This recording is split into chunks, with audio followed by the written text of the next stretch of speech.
Yes, and start.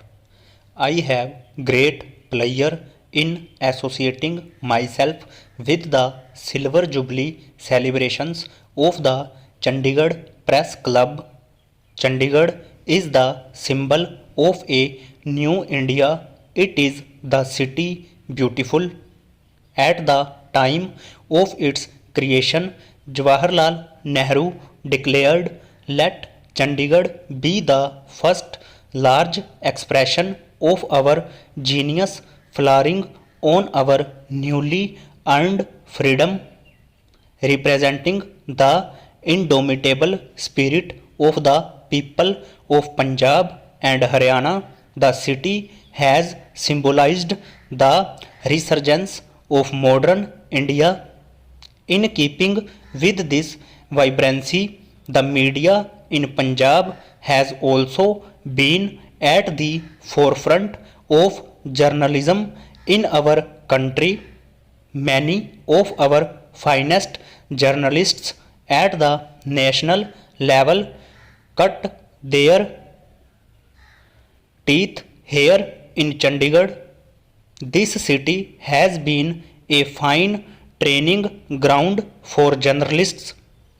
Today morning, I had the privilege of attending the 125th anniversary celebrations of the Tribune. The Tribune was born in Lahore, but it blossomed here in Chandigarh. It did so because Chandigarh provided the intellectual, social, and political environment in which media could freely develop and grow. I salute Chandigarh and the people of Chandigarh. May your city continue to grow as a role model in all walks of life.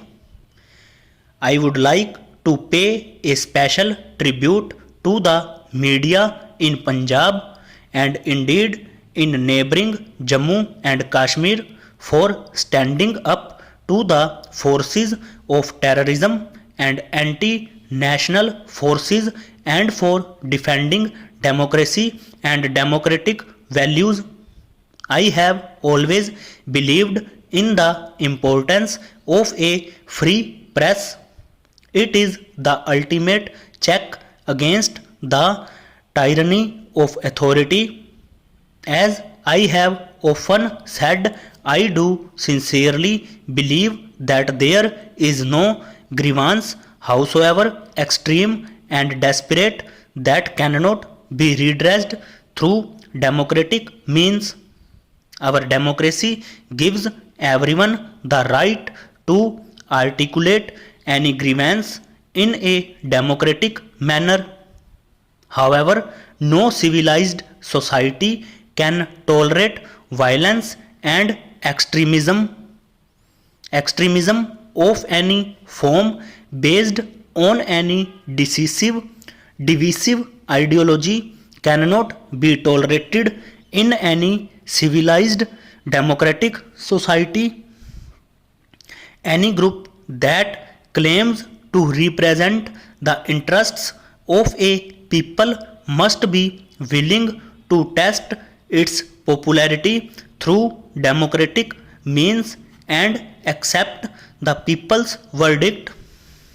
It is through the legislature and in the media that public opinion has to be won over to a cause, not by killing innocent people, not by denying media its freedom to survey news and views.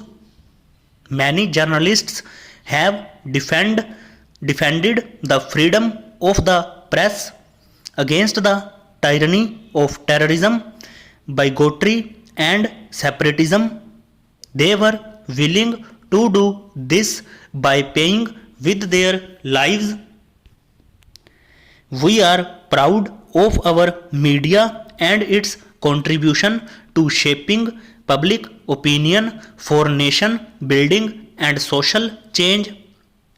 the high standards of journalism prevailing in our country in spite of the commercial pressures on media testify to the robust traditions of independent journalism. Our free press has emerged as an important guarantor of democratic and human rights. Our media has given voice to the voiceless. It has ensured that every minority and marginal group is heard, is seen, is involved in the mainstream.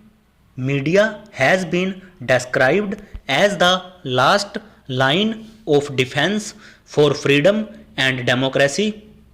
Media holds a mirror to society. It constitutes an early warning system.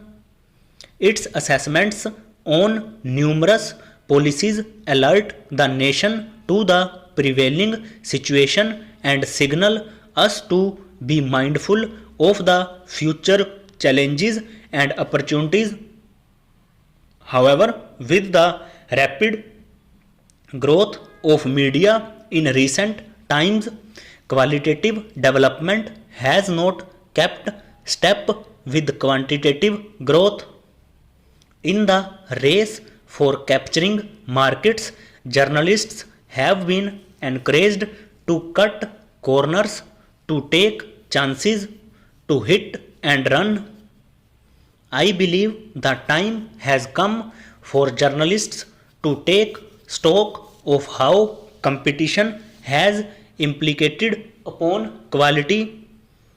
Consider the fact that even one mistake and a resultant accident can debar an airline pilot from ever pursuing his career. Consider the case that one wrong operation leading to a life lost and a doctor can no longer inspire the confidence of his patients. One night of sleeping on the job at a railway crossing, an avoidable train accident, and a railwayman gets suspended. How many mistakes must a journalist make? How many wrong stories? How many motivated columns before professional clamps are placed? How does the financial media deal with market moving stories that have no basis in fact?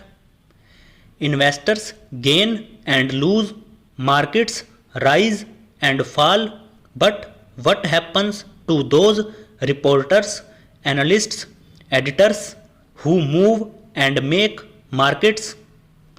Are there professional codes of conduct that address these challenges? Is the Press Council the right organization to address these challenges? Can professional organizations of journalists like the Press Club, for example, play a role? I have often heard it said that the Press Club is just a watering hole, a meeting place, and nothing more. However, I am impressed by the fact that the Chandigarh Press Club is aspiring to be more.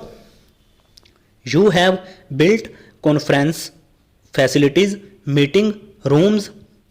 You can bring these buildings alive by making use of them to reflect, to discuss, to debate among yourselves. Where is media headed? How can you reach global professional standards? Thus is important when we have to deliberate and take same positive stand for the future. Stop over.